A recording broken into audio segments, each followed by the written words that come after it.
As we convene today and focus on the elections, the usual machinations and the heinous acts of our country's detractors to reverse our development agenda are glaring.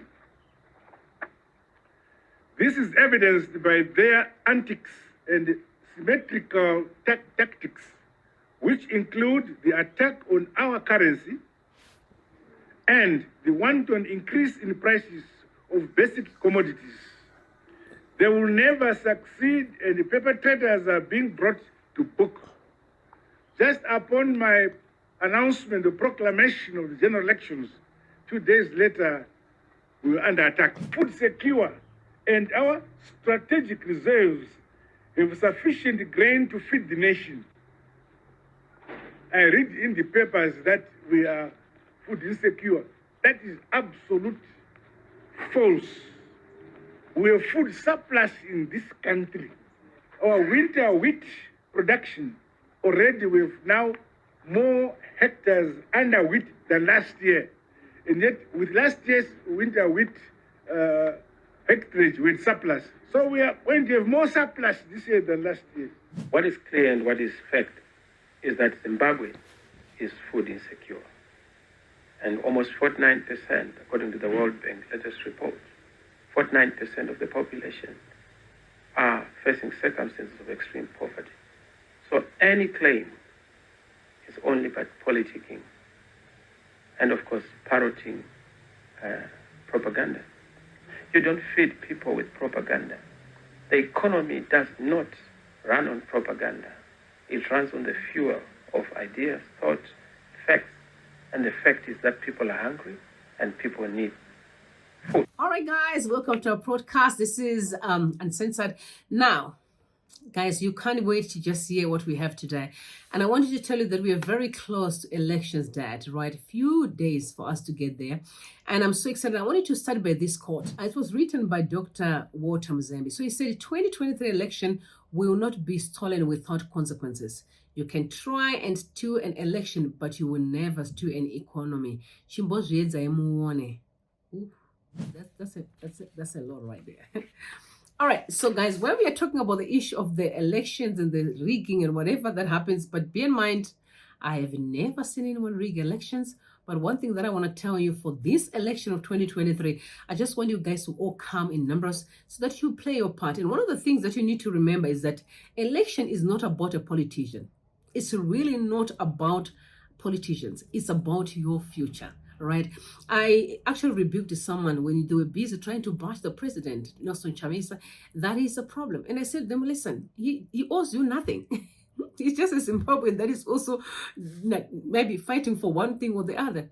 But you and me should always remember that this is our life. This is our future. This is the future of our children, our generations to come. What kind of future do you want? What kind of a grandmom you want? But let me tell you, I want to be that grandmother where kids literally say, no, I want to go to grandmom's house for the goods. That's, when kids are like, Mom, I want to go to granny's house for the goods. That's the kind of grandmom that I want, which means I am now obliged to make the right decisions this 2023 election. I'm encouraging you to do so. Okay, so this story is about election and more. Please stay tuned. So guys, remember that Team Pacheco, I think you know them, right? You can also check them out on Twitter. Team Pacheco is their handle. They're really focusing on mapping all polling stations and making sure that we protect our votes this coming elections 2023. So I'm encouraging you guys to actually visit their Twitter page and see the link. I'm also going to drop the link in the description box because I want you to go in there and donate towards the protection of our votes. Guys, we have to make sure we have a better Zimbabwe. But when we're doing that, everyone take part. No one to blame.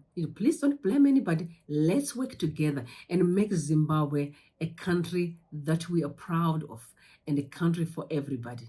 But the action has to start between you and me. While we are there, there's an issue of price hikes. The economy is getting chills. So the weather is quite cold. And because of that, there is a video that I want you guys to watch. Two videos contradicting each other. One of it is from His Excellency, the President, mnangagwa, and then the President for Citizen Coalition for Change, Nelson Chamisa's views about the economy. Take a listen. Food secure, and our strategic reserves have sufficient grain to feed the nation. I read in the papers that we are food insecure. That is absolute false. We have food surplus in this country. Our winter wheat production, already we have now more hectares under wheat than last year. And yet, with last year's winter wheat hectarage with surplus. So we are going to have more surplus this year than last year. What is clear and what is fact is that Zimbabwe is food insecure. And almost 49%, according to the World Bank latest report, 49% of the population are facing circumstances of extreme poverty.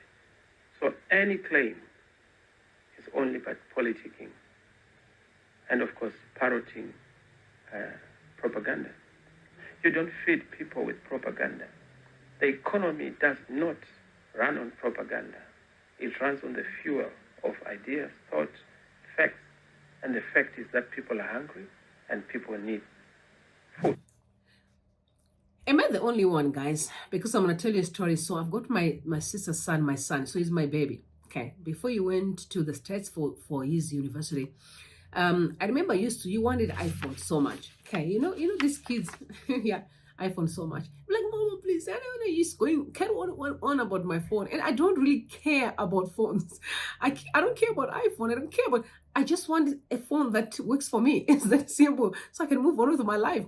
So then when he got to the States, he called me. I was like, Mom, because he does work part-time and study as well. Mom, everyone has an iPhone in school.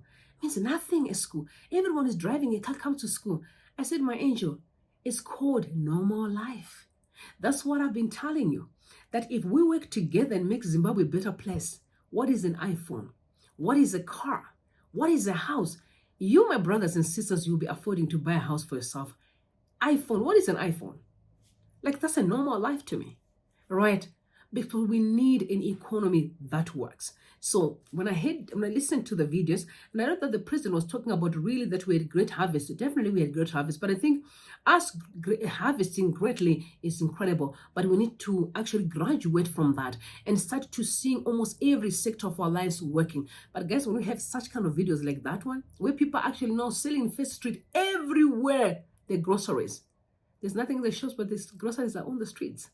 Guys, that one is a problem. It's really a problem. From an economic point of view, we need to have a society that really works. I know that people are working hard, but also there's so many loopholes, especially when it comes to corruption. You know how much I've been really speaking against corruption, because Dr. Gideon Gono said the same thing in the early 80s, the very challenges. I also listened to Dr. Kagor. He mentioned about how we got into the mess that we are in today. And why am I saying that? Because I want you guys to get to have information than just running around with hypes. Educate yourself. In 2023, information is at your disposal. If you check on Twitter, on most of economists, they share quite a very important, information that you may need to take and really do your research and make sure you make the right decision this coming 2023. This election is going to be quite an interesting one. And all I'm going to say is, Mr. President, we have such a great harvest, but we can do more. Together we can, right? Together we can. Very interesting. Now, guys, let me just tell you something. Not TikTok, actually Twitter. And I have so much respect for every man. And you know what my concern is? I'm so worried about the future. Because when I look at a person like Professor Jonathan Moore, he is like a father to me. So I have so much respect for him. But I don't really appreciate the kind of vile that he always sends towards Nelson Chamisa. As if Nelson Chamisa is the one that is riding the wheel. He doesn't command the tanks. He's not the president of the country. He's just a politician that is also seeking for the office, right? Yeah, but he said something so bad. Actually, on SABC, when I had a meeting there, he said that Nelson Chamisa and his opposition party, they are not strong. It's not a strong party. Take a listen. Zimbabwe. If you look at this election against the background of previous elections since, let's say, 2000 over the last 23 years. This is the one election without an opposition. The one situation we have in Zimbabwe today, and it has been developing since the last election, is that there is a palpable absence of an organized, discernible, active opposition. It is common cause that the leading opposition since 2000, which was in the form of the Movement for Democratic Change, MDC, is no longer there. And what there is in Zimbabwe today is an opaque movement which calls itself a Citizen Coalition for Change that is led by Advocate Nelson Chamisa. It is conspicuous by its absence in the political arena. So all I can say, guys, is that the opposition is not weak. Unfortunately, there's been a lot of infiltration over the years when it comes to politics. And so people are not playing their games, silent, play it smart, because at the end of the day, we need to have a better Zimbabwe for everyone. And I can advocate and say, my people, let's take all these political banners away. ZANU-PF banner, CCC banner, MDC banner, there are so many political parties, so I forgot, but I know by names. I know Linda Masarira, I know Maduku, I know Chapman, the new man on the block. I also know Elizabeth Valerio, a new woman on the block. Let's take all those banners and really just all gun for a better Zimbabwe, that we desire to see an economy that works. We desire to see a success around our people, peace around our people, love around our people, restoration of families. And you know how I advocate for strong families? Because I know when we have strong families, we have strong societies, and we have a strong nation. We need to rescue our children from drug addiction. We have to work together. But he said something really that I'm applauding him for. He spoke really positively about, Wiwa. Yesterday, he was 365 days in prison, no bail. So this is a year in prison. We're speaking about Scala, sorry, not Jacob, Job Scala, my bad. He really is an incredible person. He's a father. He's also a friend of parliament. He's a member of parliament. He's a friend of our people. He's a Zimbabwean citizen. He's an amazing person. And people really are praying and wishing that he could have a bail.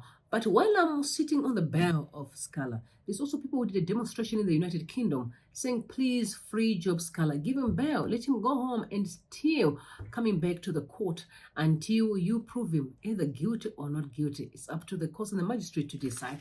But I want you guys to take a look at a video that was done by Tseninkam Godfrey. I just want you to take a listen to this video and we can talk further. Take a listen. I would agree with you that to a very large extent as a people, we have become too selfish. We don't appreciate what other people do for our sake. If you look at Jacob, if you look at Job Scala, like we've rightly said, our lives are going on as usual, as if nothing happened.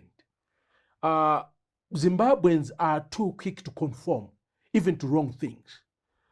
And also the state has invested heavily in fear, making that people are afraid of wanting to stand. So when they target those who are outspoken, those who come out, they will be doing that in order to teach others a lesson that if you try this, then this is how it's going to end with you. But the unfortunate thing for us is maybe what I can say is the people are ready. The general people are ready. Are they ready? I can say that. Why are the people right now not on the streets to say Jacob Ngarevume must be released? Why are the people not on the streets to say Job Scala must be released? Do they need to be incentivized to do that? You say they are ready. I don't see them ready. No, the people are ready. What is lacking is leadership. The leadership, when I'm talking about leadership, people may say you are also part of that leadership. But I'll be very frank. I don't command a huge following. I have to be frank with myself Sure. and say, these are my strengths, these are my weaknesses. There are those who command millions of people who have that capacity. When you're saying the leadership, who are you referring to in this instance? The leadership of the main opposition. Okay. Yeah. I think this is quite a dangerous statement that he just said there.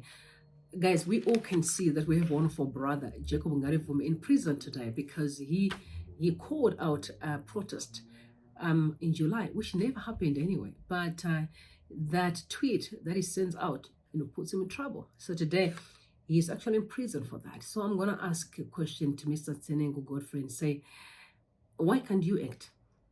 Now you're blaming Nelson just because it's being followed by many people. Being followed by many people don't make no sense. I mean, people have tried demonstrations since early 2000s. And there's always been a lot of, violence after that between the police or the army and the people. So I don't think that I love this quote where it says you cannot, repeat the same thing over and over as to expect different results. It doesn't work like that. People have tried demonstration many times. It never worked. People tried anything, I mean, you remember people like Pastor Ivan Mawara, he did this flag. Some of them, there was Tajamuka. There was quite a number of groups and even political parties who took themselves to the streets. Please tell me what was the outcome. It went very sour and bad. We cannot keep on hating our people. We cannot keep on allowing that to happen. We are family, guys. We need to learn to always resolve issues around the table. I can tell you, violence begets violence. But if we sit around the table, I'm telling you, we're all going to be fine.